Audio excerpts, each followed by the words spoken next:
But why were you snatching other people's cell phones? Uyenzani lento leyo? Lento leyo bafowethu mina ede ngiphuzile yabo. So bengicela ngiyazama ukuthi ngihlanganise sana. Ngiyazama. Yebo time. Kubani ukuthi uthetha lama phones koma ePretoria la koma Joburg nguwe lo? Hayi mina evarini mina ngispanele ePretoria sengile usePretoria wena? Yebo. ePretoria? Yeah, la kuma Brooklyn? Yebo. Yeah, ngoba namanye amajita lapha yana what doing it. Yabona ke wena inkinga izayi one izathi mawungena ebejozi ne kunamanye amaphoyisa eJMPD kuthiwa iTRU. Yabona la nakudubula ndangadlali lezi yana. Yebo. Yabona even namanje bekufuneka ukuthi siye saphuma from lab because ubutrenda too much on TikTok. Wathi noni ingathi kunenkinga la iseTshwane.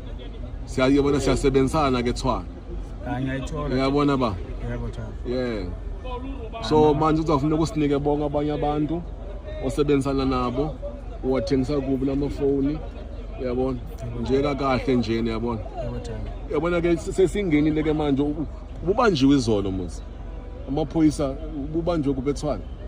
Abakubambanga eTshwane izolo. Ayilutho. Akangikho bakubamba. No, it is fine. So kakhulume naba bantu ububathathele lamafoni. Kakukhulume nabo uxolise kubo. Hayi mina vele time lami into leyo bengiyenza mara okwamanje bafethu singibuyisele emuva kakhulu. Ngakhona abantu sebengikhuzile abaningi. Ngisho kulo wonke umuntu ngamthethela into yakhe. Ngiyaxolisa. Hayi ukuthi mhlambe ngokudelela mara ngokuhlonipha. And nale futhi ngiyayiqhwitha. Uhlala kuphi wena ekhaya? Mina ngimixed Eastern Cape and Zimbabwe. Eastern Cape and Zimbabwe. Eastern Cape and Zimbabwe. Yebo. So wena usuka from koma Zimbabwe nizokwenza lento lena lapha ekhaya. Hayi ngiyayigcina thema lapho. Ngiyayigcina. Enibhlungu lento niyenzani usuka from Zimbabwe nizokwenza lento lena. Hayi ngiyayigcina thema ngoba singibisele. And then nizawukhala ke nimanzi xenophobia. Hayi ngiyayigcina thema lapho. Angiyagcina ngoba singibuyisele emuva ende ngakhona istatus sami sesimoshakele. Uzalelwe kuphi ekhaya? Uzalelwe kuphi? Mina ngizalelwe la eMzansi. eMzansi. But ekhaya ukuphi? Like mina angazi ukuthi ngathini time ngoba ngafunda eZimbabwe ngafunda la eMzansi. You studied in Zimbabwe? And then ngafunda futhi la eMzansi. And then you came back this side? Yeah. Oh. You got my documents, everything. Yeah. My document akakho. Okwamanje bathi passport.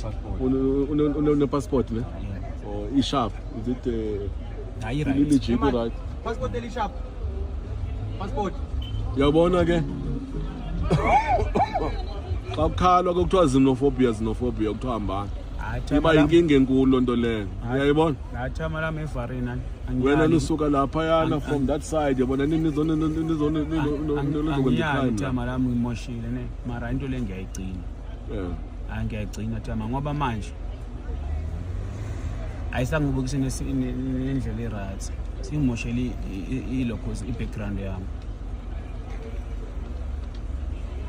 Ya ke mfana so izaba yenye inkinga so wena that ufuna nje usibonise ngobana benza lento bonke iTRU izohamba nawe manje usibonakalisa ukuthi bakupha ababantu iKingpin ngubani ivulwa kuphi le phone because kuthiwa le phone mos nivulisa la. Hayi mina sengibachazelile time mina mangiyitholile umuntu engimdayiselayo useyibro sidlule khona. Nidlule khona? Yebo. Ukuphi nimthola? Nini nimthola TRU? Asimtholanga. Animtholanga? Kodwa sophindela khona manje.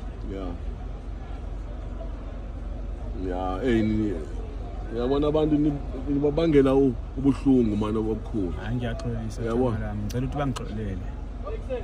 Ayifuneki madoda eninyenza yabona manje. Uneka ni ucenga ulanto. You must thank siyena ancestors zakho baba. Hayi ngiyakuzwa into kokugcina ngisayisho futhi ngiyaxolisa kulabantu ngabamoshelayo. So thina amaphoyisa bazahamba na i-TR izahamba nabo because sifuna bonke laba bantu. Nokusitshele le ndawo niyenza kuyo nima kuyo enibloma kuyo sibafuna bonke laba bantu. Yes. Yeah baba. Yeah no friends wakho owatshela. Ne. Yeah I must just say thank you manje ukuthi bengingekho lapha. Ngoba ngidlali mina baba. Yabona ngama criminals. Nobusuka kuphi whether from Zimbabwe, Zambia, China, America, everywhere. Crime baba. And Yakuva. Yes. Yakuva. So please this nonsense man nizahamba nalamajita man. Funa nibabonise bonke laba bantu abenza la mafoni. Asifuni crime thina laba. Angiyayicina uThamara.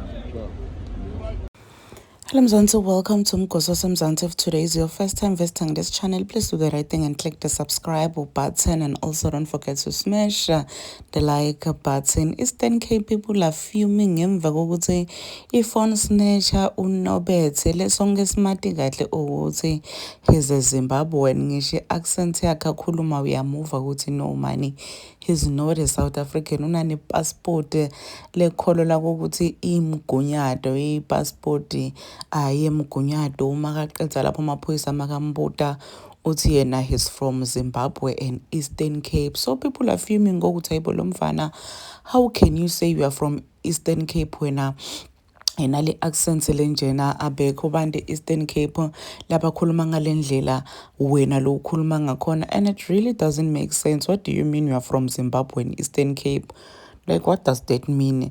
Uthi ufunze Eastern Cape wafunza nase Zimbabwe, and people are just saying uthi hipo qambelani manga.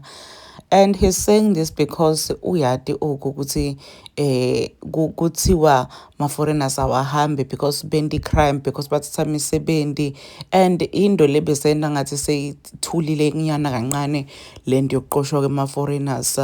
And now that kutrenda story semuntu waseZimbabwe lo ntshontshile bantu bavele banyanye kakhulu kokuthi hayibo siyabaqosha labantu ngoba basendela bugebengu, bavele bayadefendwa kokuthi hayibo akusibani bokuqhamuka labantu abugebengu la South Africa, bantu bokuqhamuka bathi hasilishela bathengisela amatamatisi maveji etradini yini le.